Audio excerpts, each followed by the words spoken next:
Bonsoir.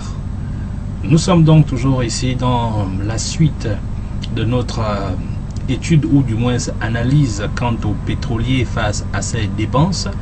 Et nous avons donc cette intervention tout à l'heure de notre très cher confrère, Monsieur Boudia, n'est-ce pas, qui allait donc dans le sens de dire qu'il y a certains en fait qui ont plusieurs types de comportements qu'ils manifestent en ville.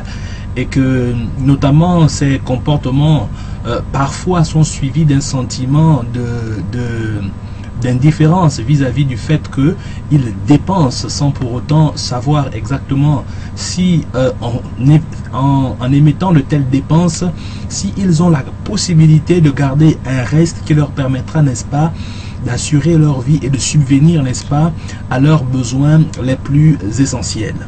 Alors à cela nous allons tout simplement dire ceci. Une personne, en réalité, doit comprendre que la vie ne se vit pas par hasard. Tout est un problème de calcul. Tout est un problème de planification. Il est important que le divertissement fait partie de l'épanouissement d'un individu. Et d'ailleurs, pour se sentir bien dans sa tête, il faudrait aussi pouvoir se divertir. Mais alors, à partir de ce moment, nous parlerons d'un divertissement intelligent. Qu'est-ce que j'entends par divertissement intelligent? C'est un divertissement qui va dans le sens de notre j'ai envie d'utiliser un mot fort, de notre épanouissement. Si nous allons boire, si nous allons danser, si nous allons faire du manège, il faudrait que cela puisse apporter un plus en nous.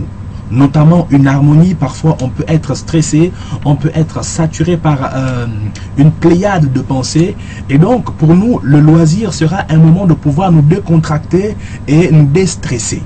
À partir donc de ce moment, nous allons donc effectuer des dépenses réfléchies et pensées, sachant bien qu'après le divertissement, nous aurons des exigences que la vie nous imposera, notamment payer sa maison, notamment être capable de se soigner, être capable de soigner ses enfants ou sa femme, être capable de les scolariser, être capable de prévoir justement un fonds de secours en cas de maladie ou de diverses autres urgences.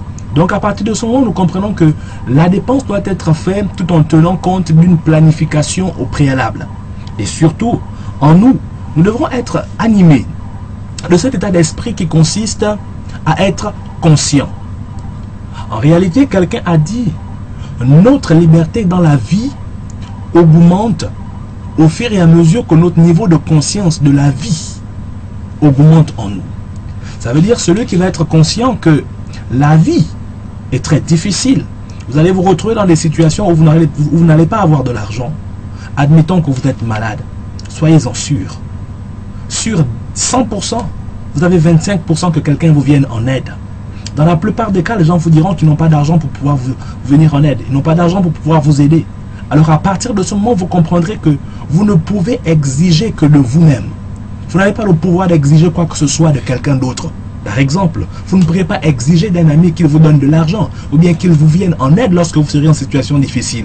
Par contre, vous pouvez vous exiger à vous-même, lorsque vous vous divertissez, que vous puissiez penser aussi à mettre de côté ou du moins à planifier vos divertissements. Merci encore pour cette première partie.